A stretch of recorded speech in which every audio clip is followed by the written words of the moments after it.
My presentation, The Role of Resilience in Recovery from the Effects of Severe Mental Illness, is based on a grounded theory study after the work of Barney Strauss and, sorry, I got that wrong. Barney Glaser would not be happy with me about that. Barney Glaser and Anselm Strauss. The emphasis that I'm going to take, though, is on resilience, and it's based on recovery process. Let's see if I can...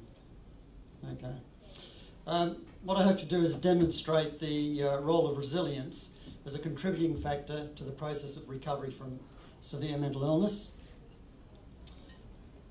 I'll present some definitions of resilience and describe a process of recovery from the effects of mental illness, followed by explaining the role of resilience and facilitating recovery and some implications for practice.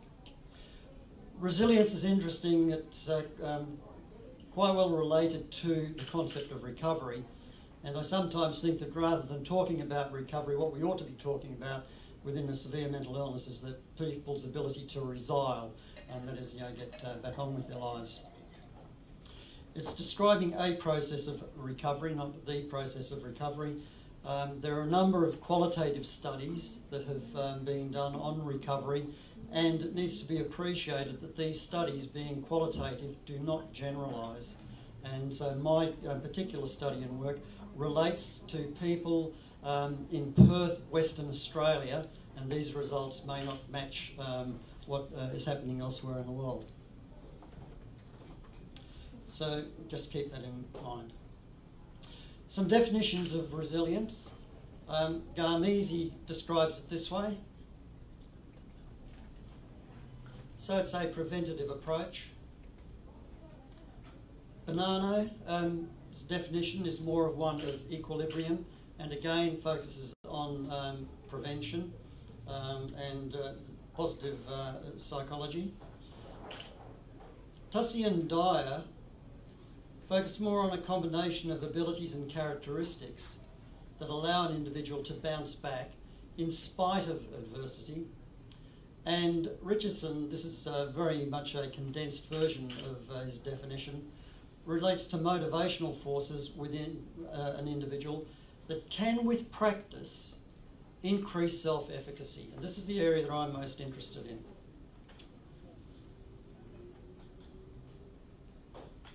So the first two definitions relate to withstanding the trauma of an assault, and the second two relate more about overcoming the impact of the trauma and the ability to move forward. And it's these two that are most relevant to mental illness. And the reason I say that is that there's no evidence to suggest that being resilient is a protective factor or prevents you from getting schizophrenia or bipolar disorder. In terms of recovery, what we're looking at are people who do develop a schizophrenic disorder or bipolar disorder and their ability to get on with life. And so the latter two definitions I see as being most relevant to a mental illness.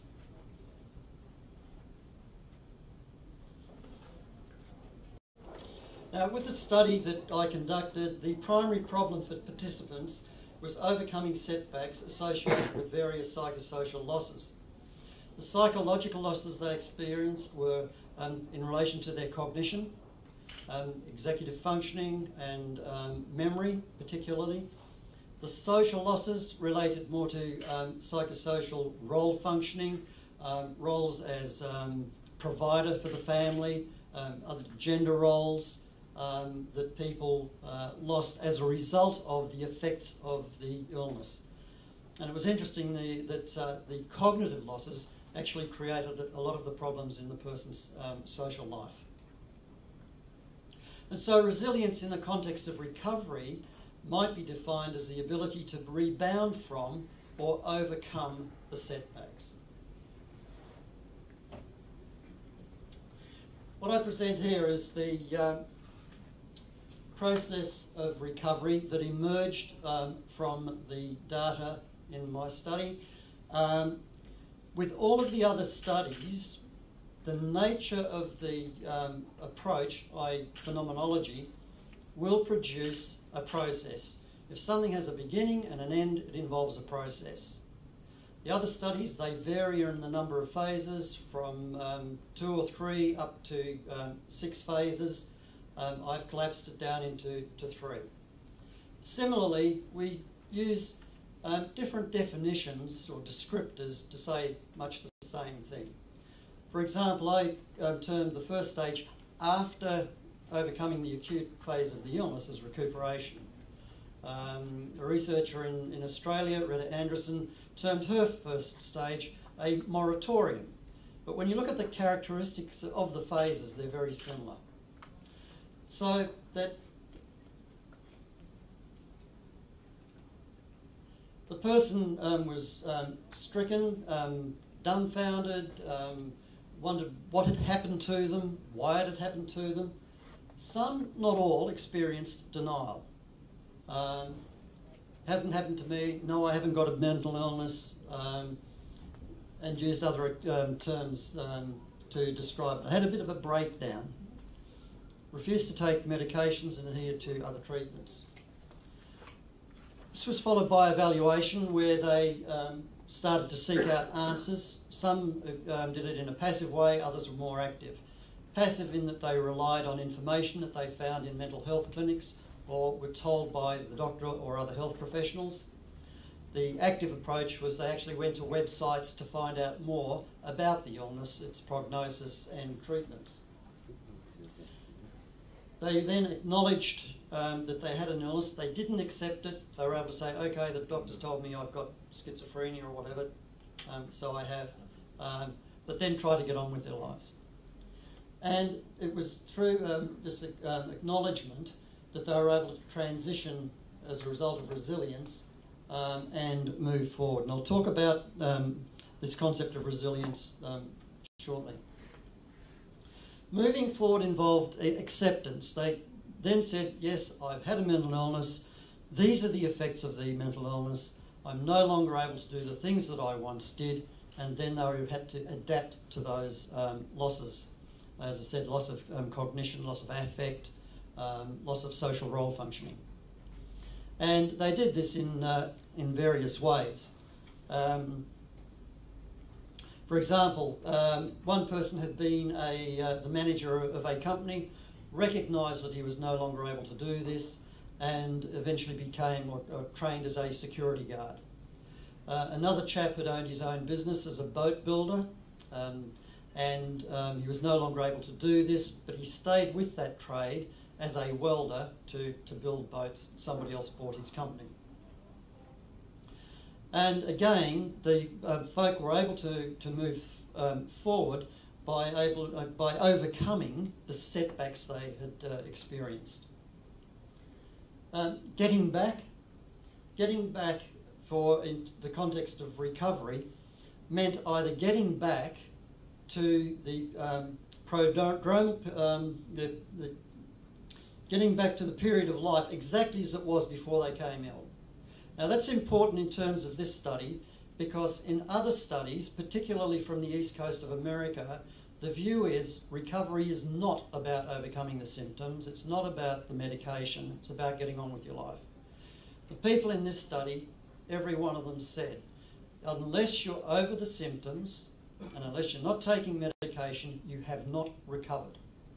You can get on with your life, the symptoms need not interfere with it, but you haven't recovered. And similar studies from Chinese in Hong Kong, North Korea and India have supported that. So when we look at the concept of recovery, it really is important to look at it in a cultural context. The other aspect of partial recovery they described in terms of getting back was getting back their social role functioning. And it wasn't about getting back to being the manager of a company, it was about getting back to a particular role, i.e. provider of the family, which was reported particularly by males. And the other aspect was getting back a sense of peace of mind. And what this meant, it was like if you have a cold or the flu during winter, you get over it. You don't spend the rest of the year worrying about catching a cold again. And it was the same with these folk, that they had the illness, they had an acute episode, They got over it, they got on with their lives. They didn't spend their time worrying about whether they would relapse again. Now, from this, two styles of resilience emerged. The first I described as being tenacious. Now, with tenacity, these were folk who just hung in there. One person described it as crawling up a cliff face by my fingernails. It was a slow, arduous process for these people. The other folk, the active folk, who were self-reliant, did bounce back. As one person said that you can't sit around feeling sorry for yourself. I had to fulfil my cultural mandate. And this was a chap who said his cultural mandate was to provide for the family. So he couldn't sit around feeling sorry for himself about his illness. He had to get back to work so that he could provide for his family. Now, the particular styles associated with this, the person who was tenacious didn't give up, but they did experience a self of powerlessness.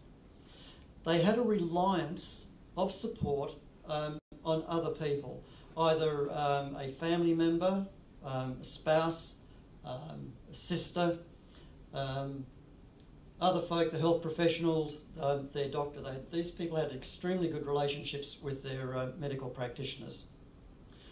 With the people who were in this phase of, or style of active resilience, they demonstrated self-mastery and self-reliance, and they were future-orientated. So we have the passive folk who are focused on the here and now rather than the future, and accepting of support from other people.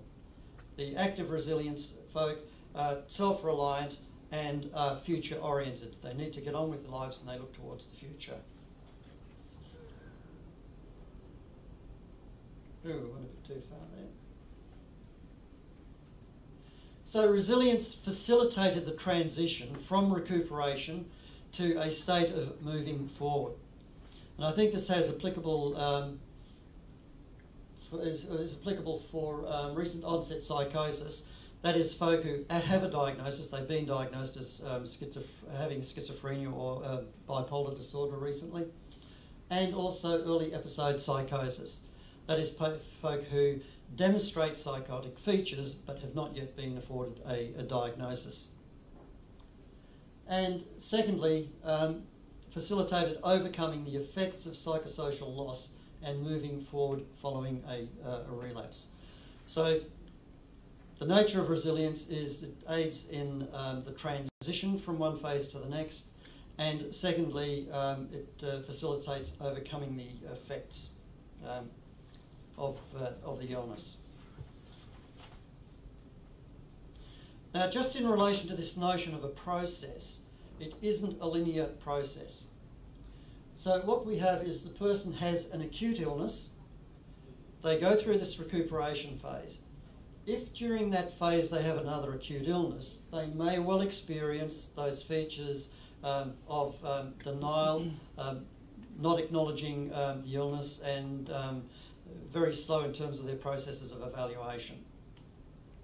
Once they have achieved that, they move forward towards acceptance and adaptation. Now, if they have a relapse after that, they don't necessarily go back to this recuperative phase. Once they've accepted the illness and they've adapted to it, if they have a relapse, that's where they start from.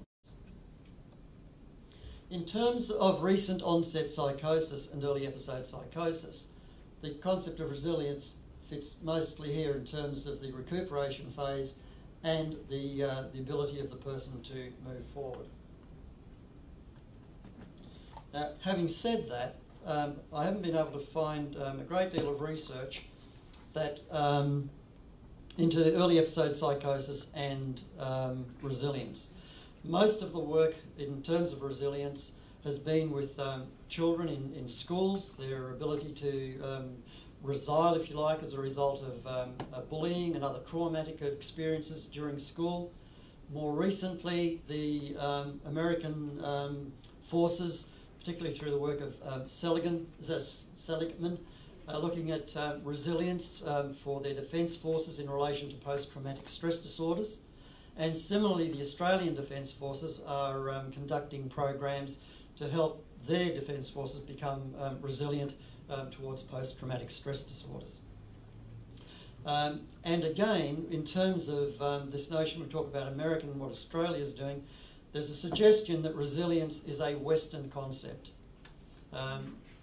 What does it mean in terms of developing countries, or is it the same? And this is one study I'm hoping to do. When I get back to Australia, I'm hoping that my grant application has been successful to do a comparative analysis between resilience in Australia and resilience of folk with an early episode psychosis in Tamil Nadu in India. As I mentioned, some implications for practice. We need to know where the person is in the process of recovery in order to know where to intervene and what their needs will be. We need to recognise the person's resilience style, their abilities and their characteristics. Is it a long, hard, slow grind for them that they need a lot of support and they're prepared to accept support? Or are they self-reliant, they'll get on with their lives, and they'll let you know if they need your help? We need to identify individual motivational forces that will help folk to move forward and overcome their losses. We also need to be positive and appreciate that change is possible. So resilience facilitates the transition of the phases of recovery. It can be active or passive, and it can be attained with practice. Thank you very much. That's all.